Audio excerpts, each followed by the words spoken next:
So, yeah. I got a question for you. Is this John Lynch's final season as the Niners GM? From what I can tell online, this is his final season under contract. Maybe they've given him extension, but I haven't heard that. No. What do you think? I think this is it. I also think that's why he's doing his public plea. Because I think John's very passionate. I think John wants to win more than Jed. But he's going to easily be the scapegoat. If they whiff in free agency, they yet again have a mediocre draft where your first rounder sucks or is injured, or both. And then they go through the season, they do the same thing, win 10, 11 games, go to the playoffs, lose divisional, are obviously the third best team.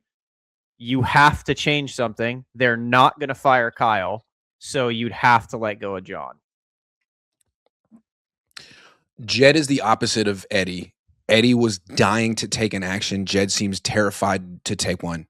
He pushed out Jim Harbaugh and seemed like I don't know if he immediately regretted it, but it was so traumatizing and embarrassing because his replacements were so bad. It feels like he's been clinging to Kyle Shanahan ever since. I don't think he's going to let go of Kyle ever. I don't think he will either. I mean, Kyle's under contract for one more year anyways through 2027. So I think we saw at the end of the Harbaugh-Balke thing, instead of just starting over, Jed was like clinging to Trent. It felt like Trent was his guru. Trent had sort of mentored him, maybe taught him football, taking him under his wing at a young age. Who knows? But he held on to Trent years too long. Yeah. And I wouldn't be surprised if he, instead of getting rid of both and just starting over the way that you probably should, that he holds on to Kyle and gets rid of John's is the expendable one, because I think it's hard to say what he really does. He's there to sort of speak for Kyle. Kyle probably makes the decisions, and so that's my thing. You can always get someone else to speak for Kyle, or get someone else to actually make decisions. And that's my thing is I think you really need, if you're gonna fire John, and because we don't obviously know for 100% if John's making the picks or Kyle is. Regardless, whoever comes in next needs to be able to make the decisions. Yeah. Like, you need to give them the power and be like, listen, Kyle, we're keeping you as a coach. Yep. Coach. Parag, you're in charge of Leeds United. Yeah.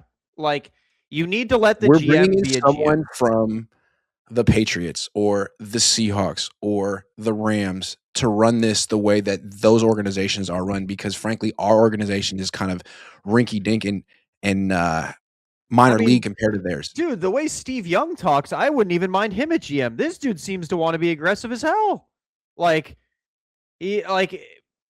Just bring in someone. He just might want to do the job too.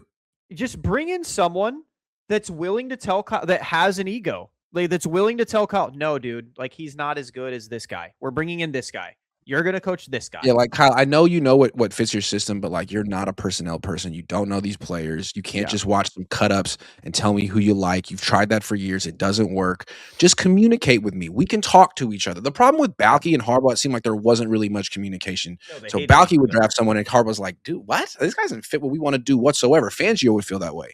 But, I mean, it seems like John Schneider and Mike McDonald communicate really well, and Schneider isn't just drafting, whoever McDonald tells him to.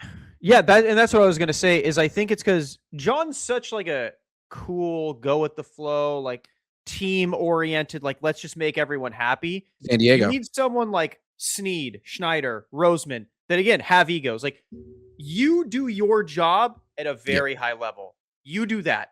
I do mine at a very high level. Let me do that. I get you want this guy, but Kyle, you'll have input. I want you to have input, Kyle, but I'm making the freaking decision. Yeah.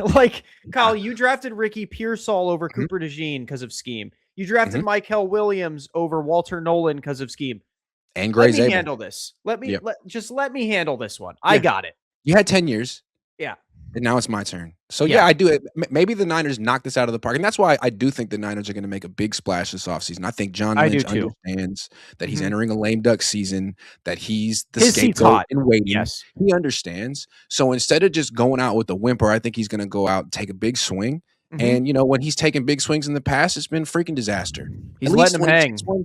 For guys who are not yet in the NFL. When he tries to predict which guys coming out of college are going to be good, that's not something he's really good at.